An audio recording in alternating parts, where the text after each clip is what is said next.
Hello students, आज हामीहरू class 10 को फर्स्ट च्याप्टर ग्रेभिटेशनल फोर्स को बारेमा डिस्कस गर्न गइरहेको छौं। अब यो ग्रेभिटेशनल फोर्स भनेको के हो, यसको बारेमा हामी डिस्कस गर्नुभन्दा पहिला बेसिक कुराबाट स्टार्ट गरौं। बेसिक चीजबाट, दैट इज फोर्स। फोर्स भनेको के हो त? फोर्स भन्नुको मतलब simply it is the tendency to push or pull. Tendency to push or pull. कुनै अब्जेक्टलाई हामीले तान्न खोजिरहेको छौं अथवा धकाल्न खोजिरहेको छौं, जुन हामीले प्रयास गरिरहेको छौं, त्यही प्रयासलाई नै हामीले, त्यही टेन्डेन्सीलाई नै हामीले फोर्स भन्ने गर्छौं। अब यो फोर्स जुन छ, यो फोर्स को एसआई युनिट के हुन्छ त भन्दाखेरि यसको एसआई युनिट हुन्छ न्यूटन।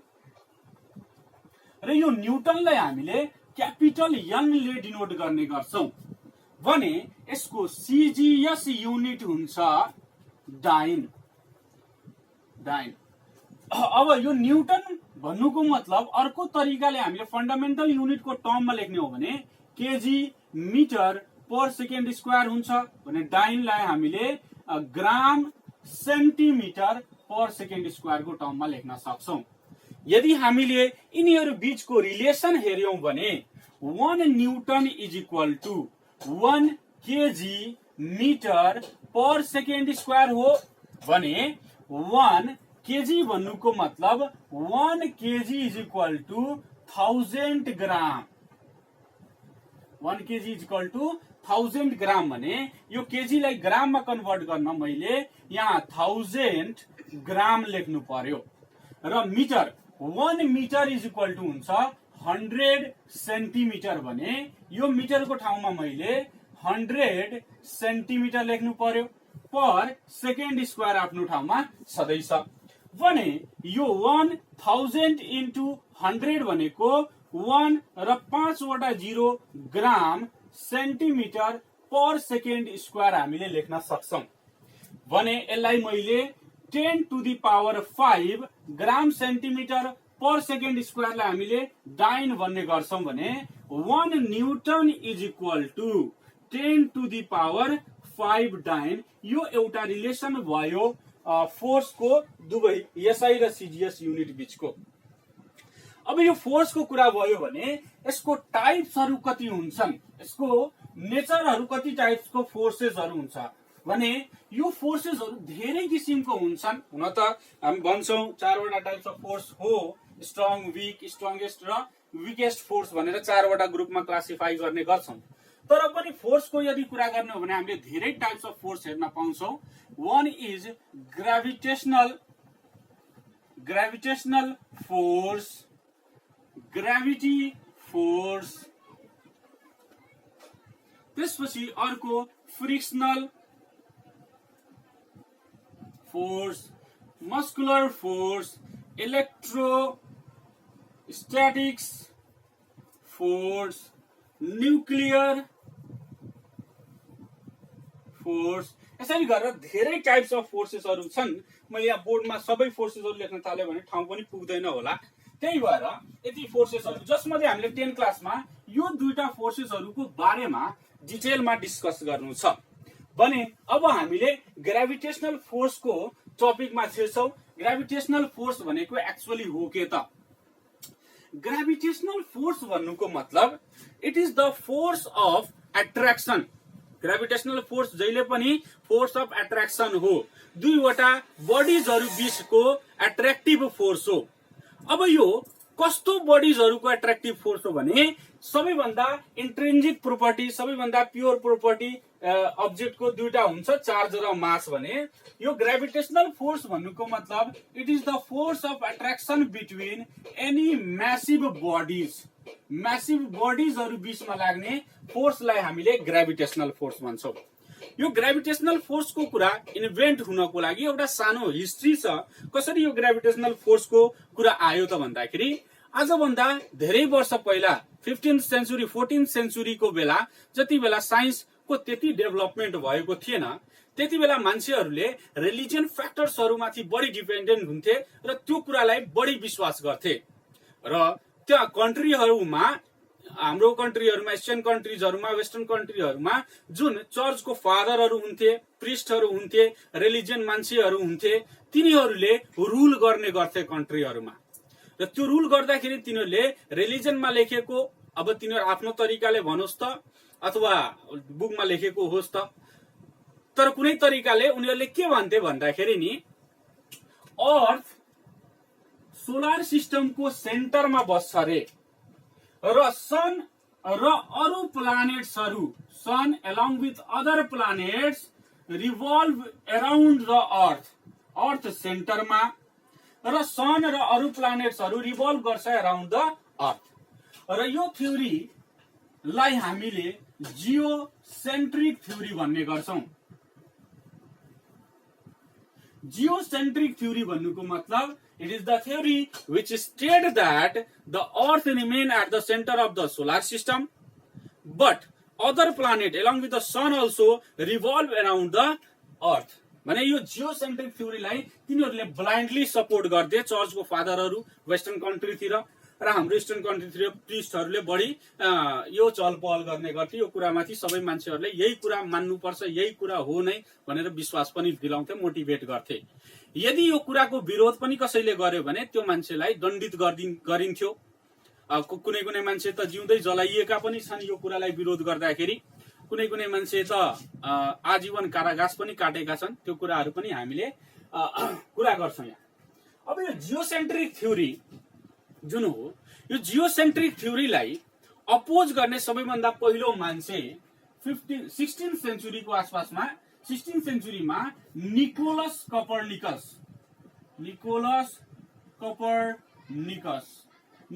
कपर्निकस भन्ने मान्छेले सबैभन्दा पहिलो अपोज गर्यो कि यो एक्चुअली जियोसेन्ट्रिक थ्योरी जुन हो यो गलत कुरो हो एक्चुअली अर्थ सेन्टरमा बस्दैन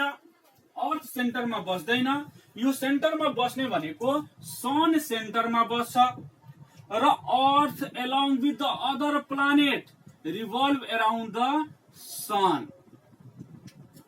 निकोलस कपर्निकसले यो थ्योरी दियो र यो थ्योरीलाई हामीले हेलियोसेन्ट्रिक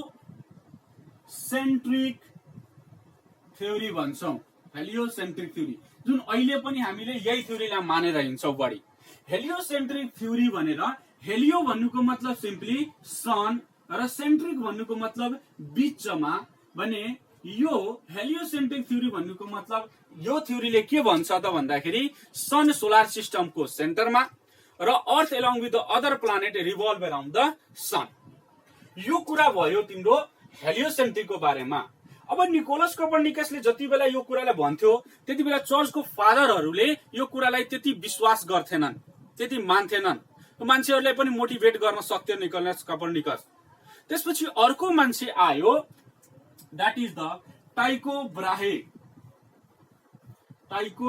ब्राहे यो टाइको ब्राहे भन्ने मान्छेले नि आफ्नो पुरै जीवन यही कुराको अब्जर्भेसन गर्नमा बिताइदियो कि सन सेन्टरमा रहन्छ र अर्थ र अर्को प्लानेटहरू रिभल्भ गर्छन् अराउन्ड द सन उसँग आफ्नो टेलिस्कोप केही पनि थिएन तै पनि ऊ अब्जर्भ गर्थ्यो स्टार्सहरूको मोसन अब्जर्भ गर्थ्यो सनको मोसन अब्जर्भ गर्थ्यो अरू प्लानेटहरूको मोसनलाई अब्जर्भ गर्थ्यो र त्यो अब्जर्भ गरेको बेसिसमा उसले एउटा म्याप बनायो र त्यो म्याप बनाउँदाखेरि उसले के पायो त भन्दाखेरि सन जुन हुन्छ that remain at the centre and other planet revolve around the sun जुन अहिलेको थ्योरी हो हेलियोसेन्ट्रिक थ्योरी जुन निकोलस कपर्निकसले भनेको छ अब यो मान्छेलाई पनि यो कुरा भने बापत चर्चको फादरहरूले जिउँदै जलाइदिएका थिए टाइको ब्राहेलाई यति ठुलो इनाम पाएको थियो यो भनाइको खण्डमा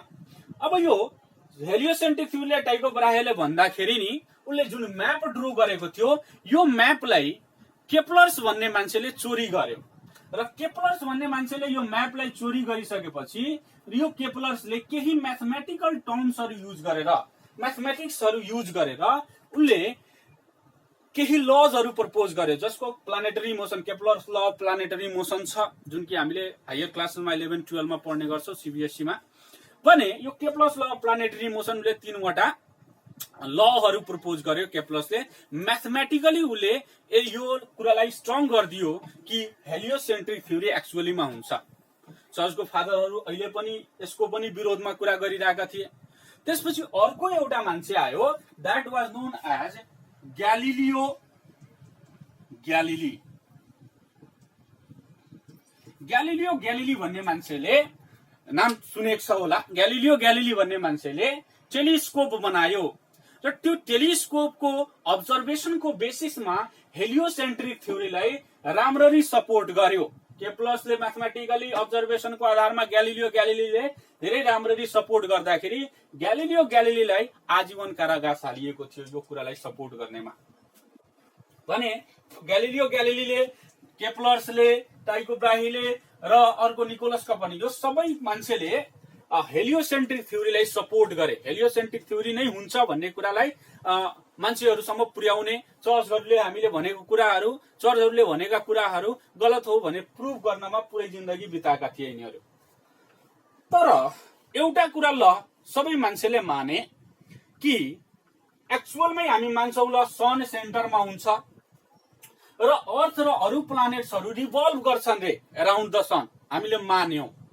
तर किन, वाइ भनेर क्वेसन एराइज गरिदिए यिनीहरूको अगाडि।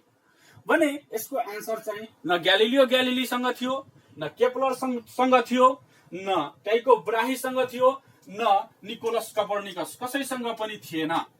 भने अर्को एउटा जिनियस मान्छे sir Isaac Newton, sir Isaac Newton, sir Isaac Newton भन्ने मान्छेले यो कुरालाई एक्सप्लेन गर्यो। उसले के भन्यो त भन्दाखेरि सन एउटा ठुलो म्यासिभ बडी हो, अर्थ पनि अर्को ठुलो म्यासिभ बडी हो र यो दुवै म्यासिभ बडी, यस्तो ठुलो ठुलो म्यासिभ बडीहरूलाई रिभल्भ गराउने एउटा धेरै स्ट्रङ्गेस्ट फोर्स छ। त्यो स्ट्रङ्गेस्ट फोर्सलाई नै ग्राभिटेसनल फोर्स भनिन्छ। अनि न्युटन्सले फर्स्ट टाइम यो ग्राभिटेसनल वर्डलाई, ग्राभिटी वर्डलाई स्ट्रङ्गेस्ट फोर्स भनियो। तर पछि आएर यो ग्राभिटेसनल फोर्स विकेस्ट फोर्सको रूपमा पनि चिनिन्छ अहिले हामीले स्टडी गर्दाखेरि, पछि स्टडी हुँदाखेरि। तर त्यति बेला यो कुरा धेरै ठुलो थियो कि यत्रो ठुलो ह्युज मासलाई कसले हलाउन सक्छ, कसले रिभल्भ गराउन सक्छ। There must be a very strong force. That force is named as gravitational force. अब यो ग्राभिटेसनल फोर्स को कारणले गर्दा रिभल्भ गर्छ भन्ने कुरालाई सर आइज्याक न्युटनले पहिला कन्क्लुड गर्यो। अर्को कुरा यसले ल अफ इनर्सिया पनि लगाइदियो यसमा कि कुनै पनि बडी यदि रेस्टमा छ भने रेस्टमा, अथवा मोसनमा छ भने मोसनमै रहन चाहन्छ। ल अफ मोसनमा हामीले पढेको छौं। भने अर्थ ओरिजिनेसन हुने बेला नै यो मोसनमा आएको थियो रे। भने यो जहिले पनि मोसनमै रहन्छ जबसम्म यसमा एक्सटर्नल फोर्स लाग्दैन। Due to gravitational force and due to inertia of motion it always revolve around the sun. The gravitational force, sun को ग्राभिटेशनल र अर्थ बीचको ग्राभिटेशनल फोर्स जुन हुन्छ, it provide necessary centripetal force, necessary centripetal force. यसले centripetal force provide गर्छ र यो centripetal फोर्सको कारणले गर्दा यसलाई कुनै पनि इनर्जी चाहिँदैन रिभल्भ गर्नको लागि, यो आफै रिभल्भ गरिरहेको छ due to the gravitational force. भने अब ग्राभिटेशनल फोर्सलाई हामीले डिफाइन गर्न सजिलो भयो कि the force of attraction between any two massive body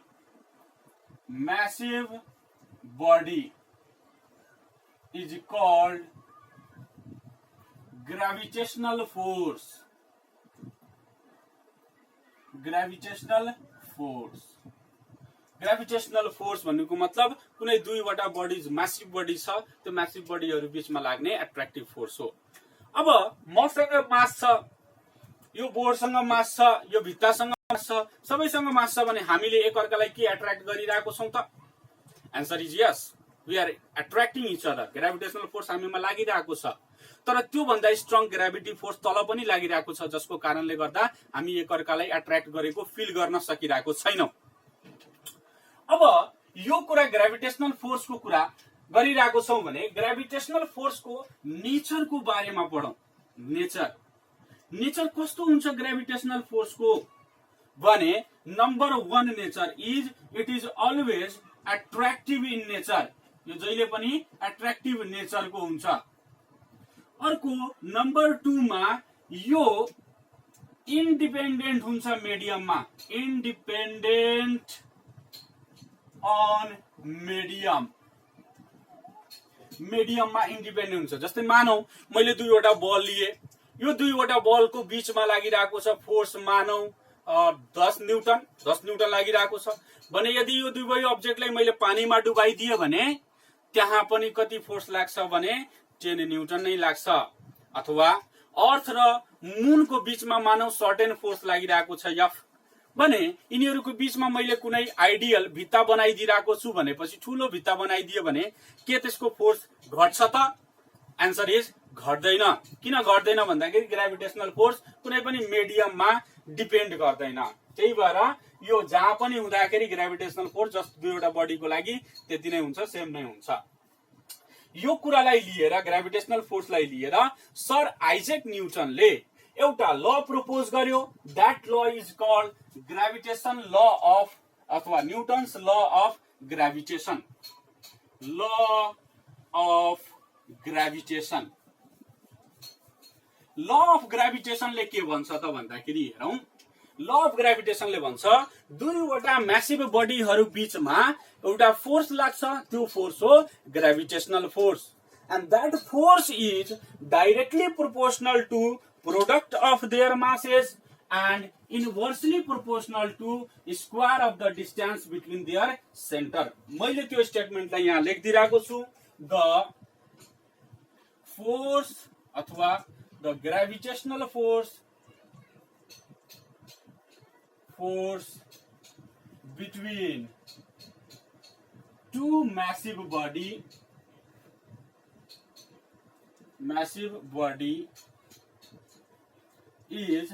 directly proportional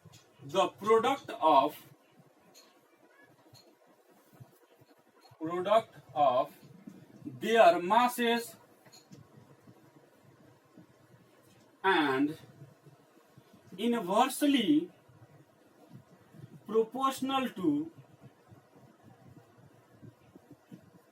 product of their masses and inversely proportional to square of distance between their centers। Square of the distance between their centre. यसरी गरेर न्यूटनले एउटा statement दियो। The gravitational force between two massive body is directly proportional to the product of their masses and inversely proportional to the square of distance between their center। हेरौं, यो एउटा massive body भयो। Late us suppose यसको मास छ m1। अर्को massive body भयो यो, late us suppose यसको मास भयो m2। यिनीहरूको सेन्टर देखि सेन्टर सम्मको डिस्टेन्स जुन छ लेट अस सपोज d छ। सेन्टर देखि सेन्टर सम्म, सर्फेस देखि सर्फेस हैन, सेन्टर देखि सेन्टर सम्म है। यहाँ विद्यार्थीहरू धेरै कन्फ्युज हुन्छन्, सर्फेस देखि हेरिरा हुन्छन्, तर एक्चुअली सर्फेस देखि हैन सेन्टर देखि सेन्टर सम्मको डिस्टेन्स हो। भने यो दुईवटा म्यासिभ बडीहरू केही डिस्टेन्समा राखेछ भने यिनीहरू बीचमा केही न केही त फोर्स लाग्छ। Let us suppose F। यो कुरालाई मैले ल्याङ्ग्वेजमा लेखे। Consider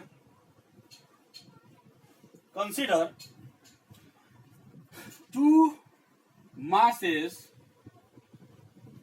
m1 and m2 separated at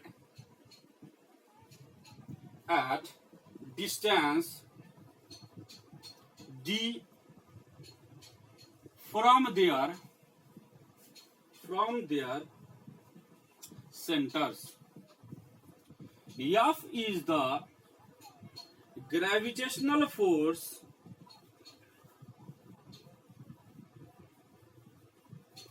between them। Then है देन यो मेट्नु पर्यो देन अब न्यूटन्स ल को स्टेटमेन्टले हामीले राम्ररी हेरौं, राम्ररी पढौं, राम्ररी मनन गरौं, याद गरौं कि ग्रेभिटेशनल फोर्स अफ अट्र्याक्सन को ल के थियो त भन्दाखेरि force of attraction is directly proportional to product of masses by first statement हामी के पाउँछौं F is directly proportional to, यो प्रोपोर्शनल टु को साइन हो प्रोडक्ट अफ मासेस भनेको मतलब m1 र m2 को प्रोडक्ट भयो। यो भन्नुको मतलब पनि बुझ्नु पर्छ है। डाइरेक्टली प्रोपोर्शनल को मतलब यो हुन्छ यदि m1 अथवा m2 मध्ये कुनै एउटा पनि मैले इन्क्रिज गरे भने फोर्स पनि इन्क्रिज हुन्छ, अथवा दुवै इन्क्रिज गरे भने पनि फोर्स इन्क्रिज हुन्छ। यदि m1 अथवा m2 मध्ये कुनै डिक्रिज गरे भने f डिक्रिज हुन्छ। मास बढायो भने फोर्स पनि बढ्छ, मास घटायो भने फोर्स पनि घट्छ। कि त एउटा मास बढायो भने फोर्स बढ्छ, दुवै मास बढायो भने पनि फोर्स बढ्छ। एउटा मास घटायो भने फोर्स घट्छ, दुवै मास घटायो भने पनि फोर्स घट्छ। अर्को स्टेटमेन्ट छ by second statement f is inversely proportional to square of distance between their center। न्यूटन्सले यो कुरालाई अब्जर्भ गरेर क्याल्कुलेट गरेर भनेको स्क्वायर डिस्टेन्स को स्क्वायरसँग इन्भर्सली प्रोपोर्शनल हुन्छ रे। यसको मतलब के यदि यो दुईवटा मासेसहरुको बीचको डिस्टेन्स हामीले बढाइदियौं भने तिनीहरु बीचको फोर्स घट्छ, यदि यो डिस्टेन्सले घटाइदियो भने फोर्स बढ्छ। धेरै टाढा गयो भने फोर्स घट्छ, धेरै नजिक आयो भने फोर्स बढ्छ। उल्टो कुरा भयो, इन्भर्स भयो। डिस्टेन्स एउटा बढ्यो भने फोर्स घट्छ, एउटा घट्यो भने फोर्स बढ्छ। यो कुरा डाइरेक्टली भन्नुको मतलब एउटा बढ्यो भने अर्को पनि बढ्ने, एउटा घट्यो भने अर्को पनि घट्ने।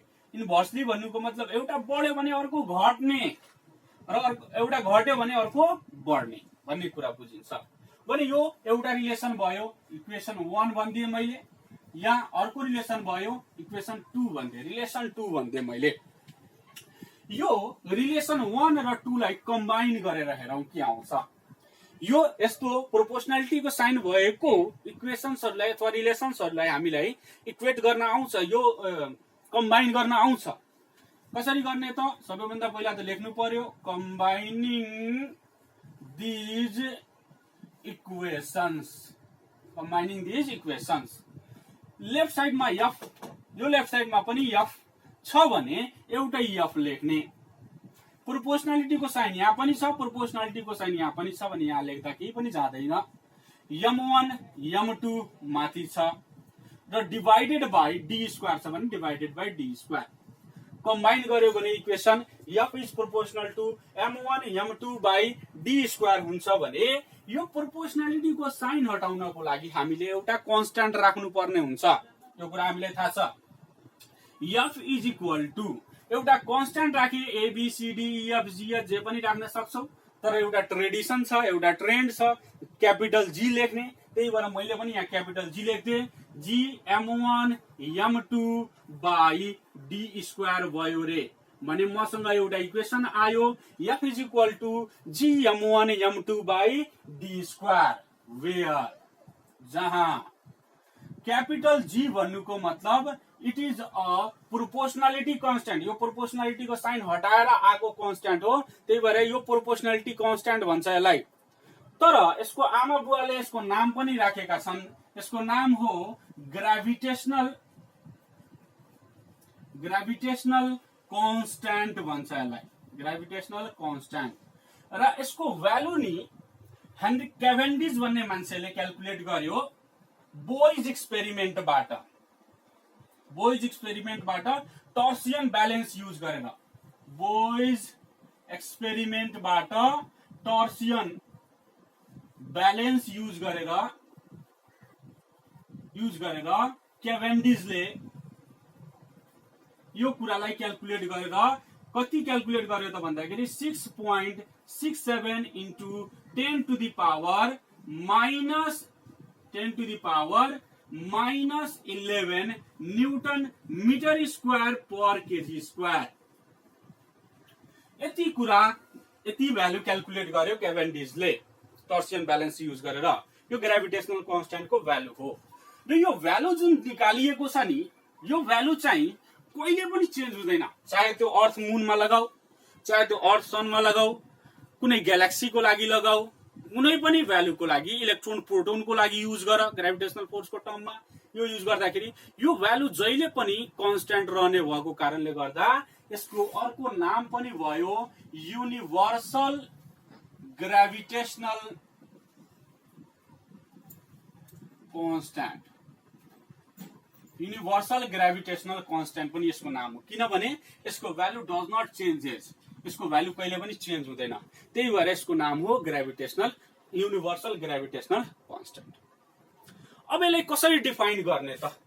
यसलाई कसरी डिफाइन गर्ने भन्दाखेरि F = G m1 m2 by d square हामीसँग छ। यो इक्वेसन हामीसँग छ। अब मैले एउटा कन्डिसन लगाए, if m1 = 1 kg, m2 = पनि 1 kg, डिस्टेन्स = पनि 1 मिटर भने हामीसँग F = यो सबै m1 को ठाउँमा 1, m2 को ठाउँमा 1, d को ठाउँमा 1 राख्यो भने F = आउँछ g।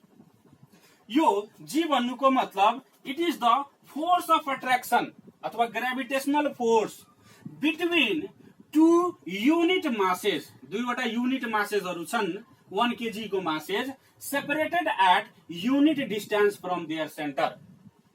1 मिटर डिस्टेन्स सँग सेपरेट गरेको अथवा युनिट मास भएको दुईवटा म्यासिभ बडी छ। दुईवटा यो अर्को यो दुवै 1 kg का छन्, 1 kg का छन् भने यिनीहरु बीचको डिस्टेन्स 1 मिटर छ भने यसमा जति ग्राभिटेसनल फोर्स लाग्छ नि त्यो ग्राभिटेसनल फोर्सलाई हामीले universal gravitational constant भन्छौं।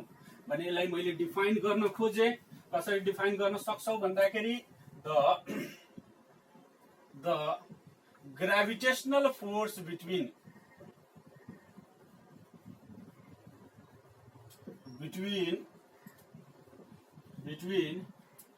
two unit masses separated at unit distance from their center is called gravitational constant g। यसरी हामी डिफाइन गर्न सक्छौं। क्वेशन आउन सक्छ at what condition the gravitational force is equal to 6.67 into 10 to the power minus 11 Newton meter per kg square Newton meter sorry भने कुन कन्डिसनमा F = g हुन्छ, कुन कन्डिसनमा भने सोध्न सक्छ भने m1 m2 दुवै 1 kg हुनु पर्यो, डिस्टेन्स 1 मिटर हुनु पर्यो तिनीहरु बीचमा। यो कन्डिसनमा कहिले कहिले सोध्न सक्छ what does it mean that g = 6.67 into 10 to the power minus 11 Newton meter square per kg square। What does it mean? अब यसको मतलब भन्नुस् भन्छ। यसको मतलब यही हो कि दुईवटा युनिट मासेसहरु बीचको ग्राभिटेसनल फोर्स जुन कि 1 मिटर डिस्टेन्समा छ त्यो कति छ त 6.67 into 10 to the power minus 11 Newton छ रे। त मैले यसलाई मोडिफाई गरेर यहाँ लेखिदिराको छु त gravitational force between two unit masses separated at unit distance from their centre is 6.67 into 10 to the power minus 11 newton. यसको आन्सर मैले यहाँ लेखिदिएको छ। यो ग्राभिटेसनल फोर्स ग्राभिटेसनल कन्स्ट्यान्टको डेफिनेसनमै मैले मिलाएर लेख्थे। अब यो कुरा भयो ग्राभिटेसनल फोर्सको फर्मुलाको बारेमा। यसको कन्सिक्वेन्सेसहरुको यो फर्मुलाको पोस्टमर्टम पनि हामीले गर्नु छ। अहिले धेरै कुरा डिस्कस गर्नु छ तर आजको लागि यति गरौँ। नेक्स्ट लेक्चरमा नेक्स्ट भिडियोमा हामी फेरि पनि फर्दर कुराहरू डिस्कस गरौँला र कृपया मेरो यो च्यानललाई युट्युब भिडियोलाई लाइक गरिदिनु होला, शेयर गरिदिनु होला, सब्स्क्राइब पनि गरिदिनु होला। Thank you.